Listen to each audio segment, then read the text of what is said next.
Hey, Kathy, how are you? I'm good. How are you, Bede? I'm going good. Yep. Thank you very much. Now, I was asking, I was wanting to talk with you about today about experience, and I think what we'll do is we'll just start with looking at experience. So, one thing that we know is that when we're facing the world of appearances, there's always this constant coming and going of appearances. So, for example, there's people coming and going. Like right now, I'm talking to you. In another hour, I'll be talking with something else. So there's constant changing in terms of experience. And this is the conditions that we find ourselves in, they change. What people say and do with us, they change. Yeah. What the thoughts and feelings that come about in us, that's coming and going. So we're always facing a world of experience. And it's very tempting to think, and the fundamental problem is that when we are upset or disturbed about the experience, we're taking the experience that we're facing as the cause of our upset, which is a normal thing to do.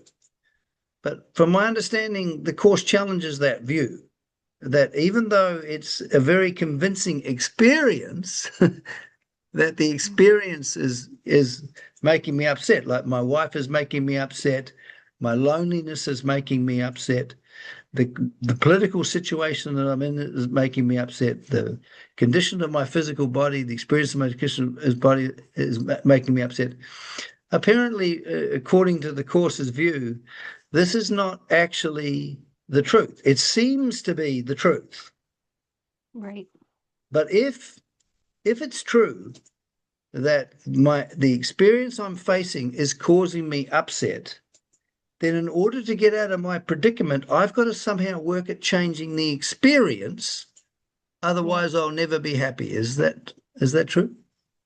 Yes, absolutely. If I see the cause of my experience outside of me, it makes sense. It makes perfect sense to direct all of my efforts to alter my world, to leave people, to leave situations or events and go to other ones. The Course does say we are never to deny our bodily experience. That's an unworthy form of denial. So we don't deny it. But the Course also says that if we understood it was in hallucination, we could let them be as hateful as they may be and it wouldn't impact us. Right. So let's just have a look at that hallucination in a practical sense. Yeah. So someone says, say for example, you say or do something that I don't like, that I understand to be hurtful, right? Yeah. So suddenly I'm having an experience that you are a proper so and so. Hmm. Okay, so I've got a judgment. Kathy is a low life, blah, blah, right? Yeah. And I'm also having the experience of me being a victim of Kathy. That experience seems incredibly real. But what we're saying is that that experience is, in fact, a hallucination. Yes. But we're not going to, unless we have the experience of that hallucination disappearing. So, in other words, if we could, we're having an experience, you're the bad guy, I'm the innocent person. Hmm. The process of forgiveness, what that does is it makes that whole experience of me as a suffering person disappear and Hmm. you as a horrible so and so disappear. Yes. So Right. when we're talking about hallucination, we're not talking about some cosmological hallucination. Oh, the whole world's a hallucination. It's all. We're talking about the fact that I'm actually now, in relation to you, having an experience where I'm being victimized and I'm upset because you have made me that way. Hmm. This is the hallucination that the process of forgiveness helps me awaken from. Is that right? Yes, because forgiveness is taking Jesus's hand or the truth within you and looking, waiting without judgment. So what that means is it's not the judgment that that person over there is a bad person. It's the judgment about the cause of my experience. So we're looking upon that. And if we look without judgment, we'll see that our judgment about that other person harming us um, uh, is our interpretation and not a fact. Right. So when I have the thought, Kathy is a so and so, that's the judgment. That is a belief. Right, right, But I'm not aware of it as a belief because I'm looking at the experience. So it's turned into an experience that I'm facing, but it's actually coming from my mind, isn't it? right. And it seems so real that it's the cause. Nobody would argue with you. No, no, absolutely. And also my experience of myself at Kathy's hands. So Right. Yeah. I've got a judgment going, I'm I'm being hurt by Kathy. So I'm being hurt. So Yeah. that's so I'm taking I'm it's kind of like the experience is an hallucination because it's mesmerizing. I fundamentally believe that I'm a victim of Kathy's actions, and that Mhm. I also believe that Kathy is the problem. But what I'm looking at is an outward picture of my beliefs and judgments. Yes, and it's just what, the ego voice within us that we identify with wants us to Mhm. believe. I am weak, I am defenseless, I can be hurt by other people, and I'm a victim.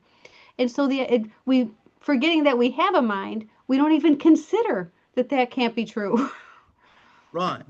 Yeah, and that I mean, and I think so. What we're looking at is that whenever we find ourselves disturbed, not peaceful Yeah.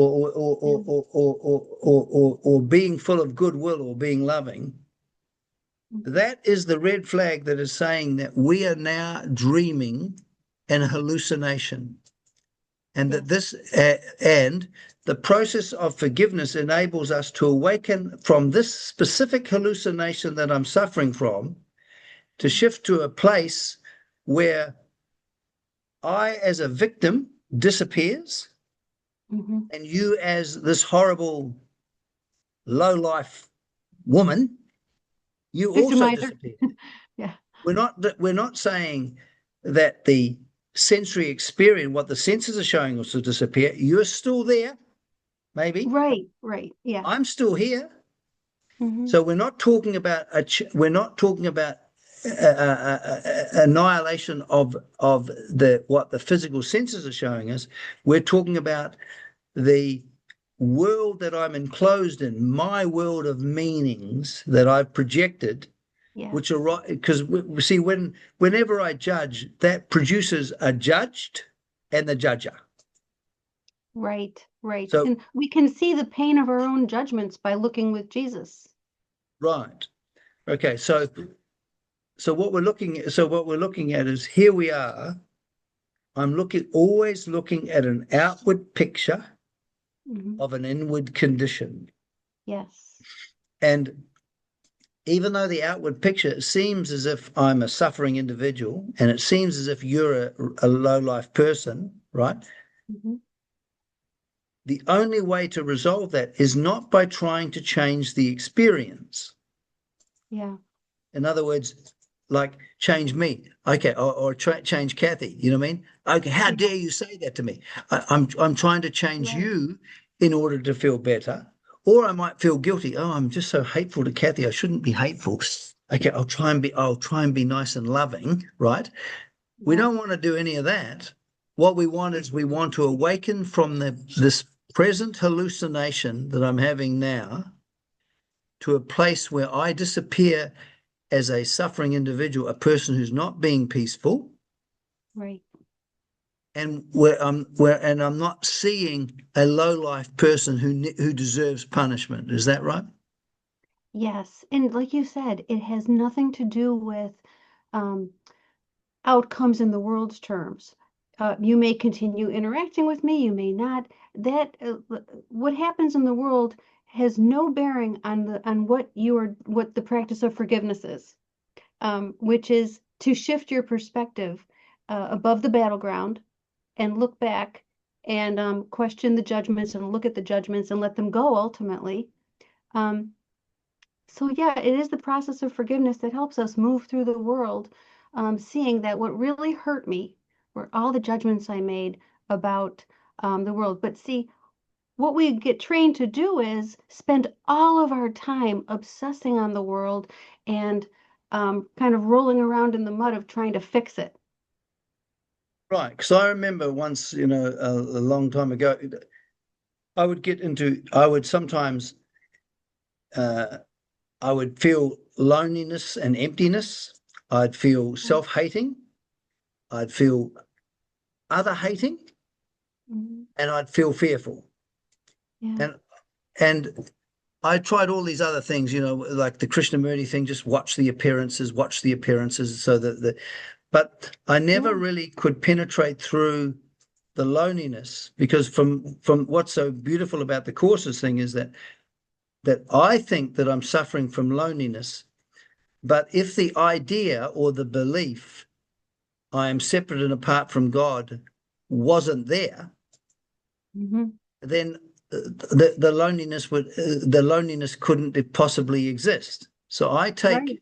I take the appearance to be the problem, but Yeah. what we're asked to do is to penetrate through the appearance to the meaning of the suffering, which is I'm suffering from a belief that I'm separate and apart from God. Right. When I have the belief that I'm self-hating, instead of the understanding that I'm a holy offspring of God, I'm taking myself to be an evil person. So Right. so that is the what the problem is that is the belief that I am bad. But and if I've got the belief I'm bad, I will have the experience of guilt. Again, the experience of guilt is not the problem. No. It's the belief I'm bad. And when it comes to fear, I have the belief that I can be destroyed. And so what we're talking about here is even though I think I'm suffering from an experience that I'm facing, what I'm actually suffering from is a defect in my understanding. In my understanding is not based on wisdom. It's based on falsity or on what's untrue.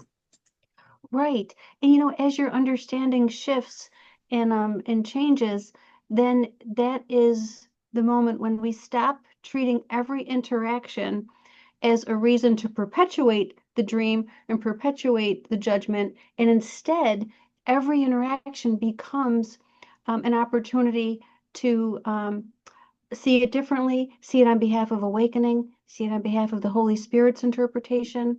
And it shifts every interaction we have with everyone when your understanding shifts.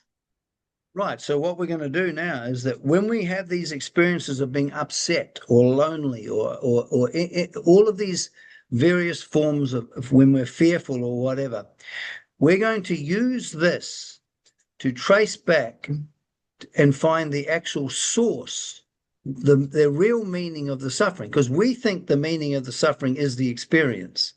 But Yeah. fundamentally, the meaning of my experience always boils down to the fact that I think and believe that I'm separate and apart from God. Yes, And that's the original attack thought, not what that person did to me over there. I think the attack thought came from outside of me, right. but it didn't. Right. So so basically instead of understanding that I am the location of the problem because I Hmm. have a defect in my understanding and my heart is directed towards the activity of being me, being a Hmm. person separate and apart from God. Yeah. That's what I'm dominated by. This is what I love. I want to be me, separate Right. and apart from God. Yeah. We defend it. Right. So we have this. So in terms of our we have a belief that we're separate and apart from God, but that belief is like what you said once before. We believe it because we want to. We want Yeah. to believe it because we want to have our own be separate and apart from God. Fundamentally, that's what we want. And we're actively working to keep us as separate and apart from God intact. Right. Right. Yeah, I have done this to myself. Right. You know. And so we only have one problem here, is that when we're suffering from the belief that we're separate and apart from God, and we're suffering from the I'm believing it because I want to believe it in order to preserve my own sense of identity, Yeah. unless I see the stupidity of that, the Mhm. self-destructiveness of that, I Yeah. won't will something different, will I? No, and that is the huge purpose of the course, to open our eyes to the insanity of what we chose.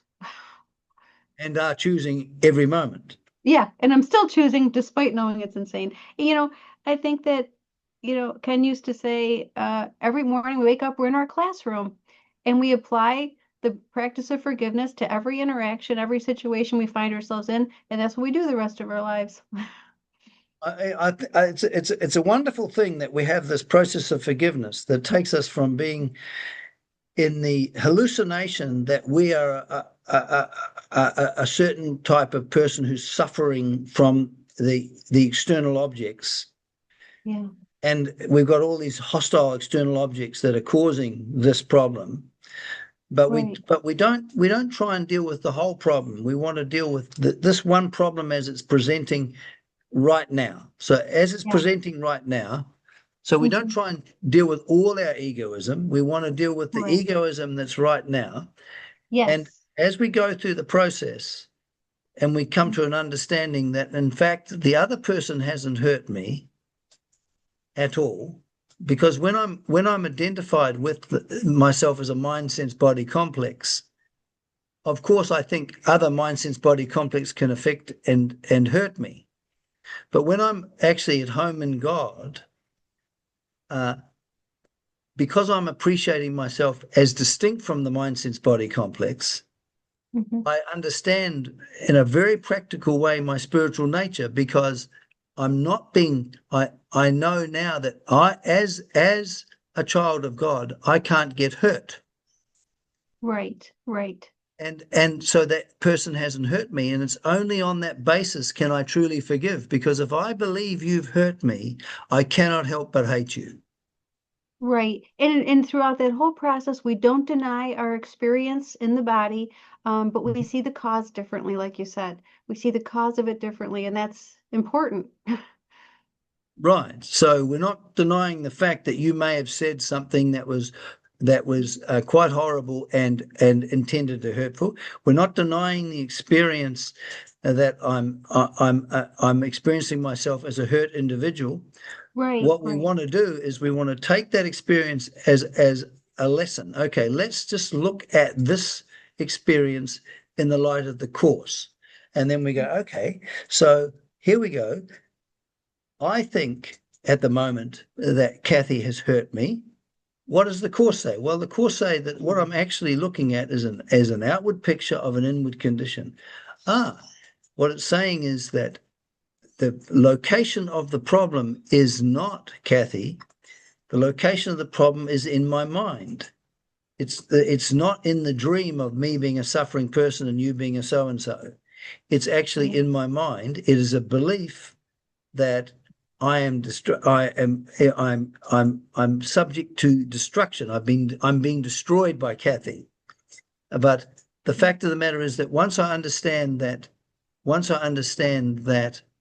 uh, once I'm actually appreciating myself as resting in God, I Mhm. find my appreciation of myself, there's no suffering. I cease to be a suffering individual.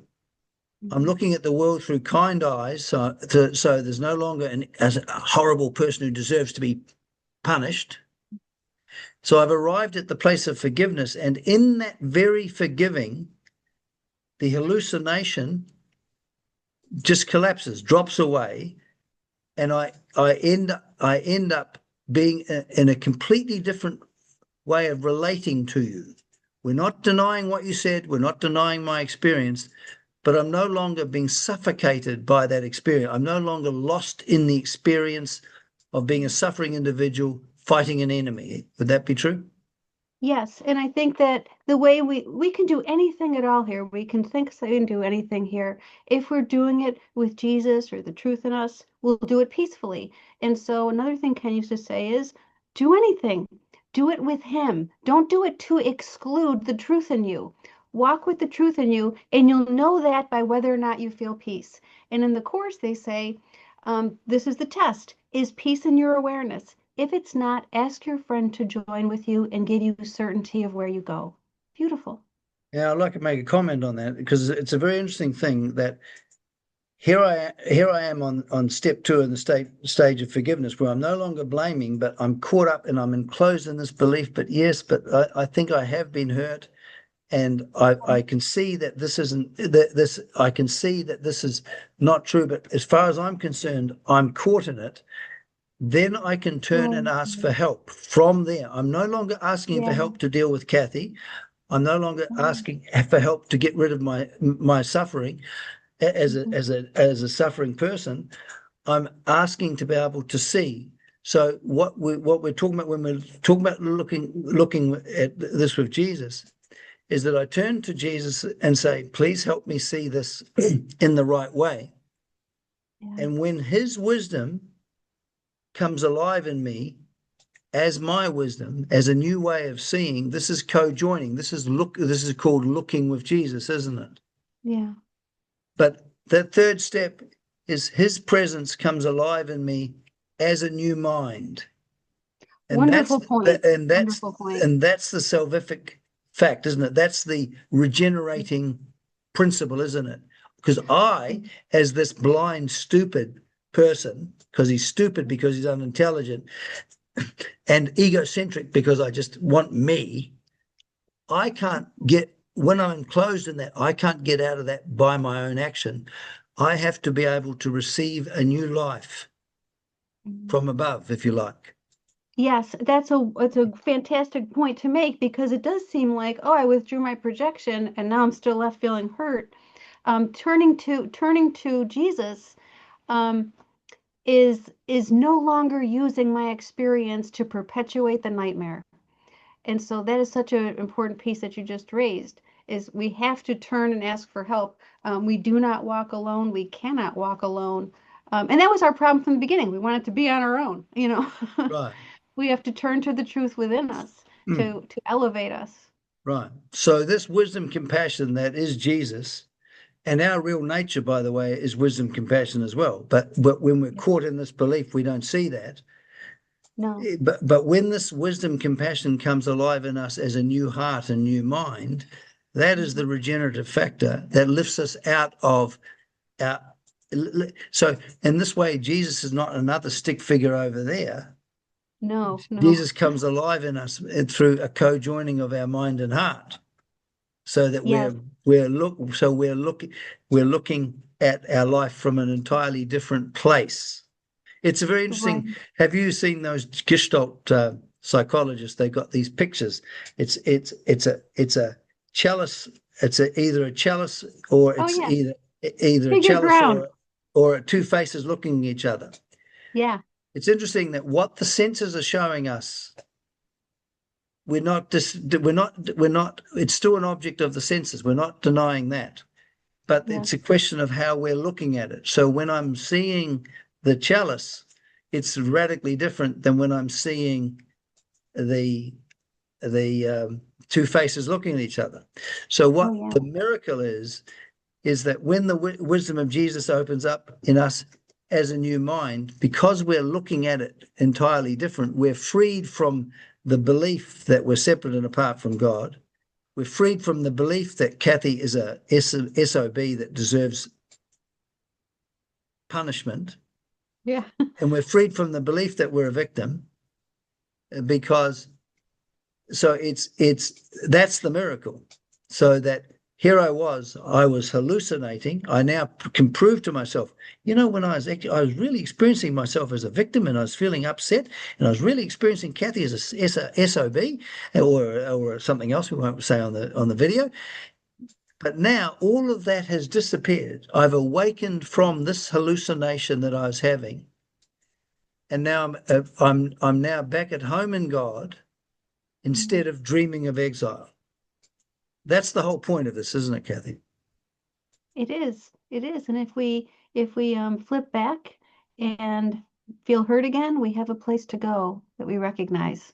Right. And the process of forgiveness is to take us back home. So it's not one day in the future I'm going to get back to God. It's right here, right now. I can go through the process of forgiveness, which is a journey back to being at home in God, where there's no enemies and no victims. Yes. Okay. Well, thank you very much for that. Thank you. I'll catch up with you next Always a time. joy. Bye Okay. bye. Bye-bye.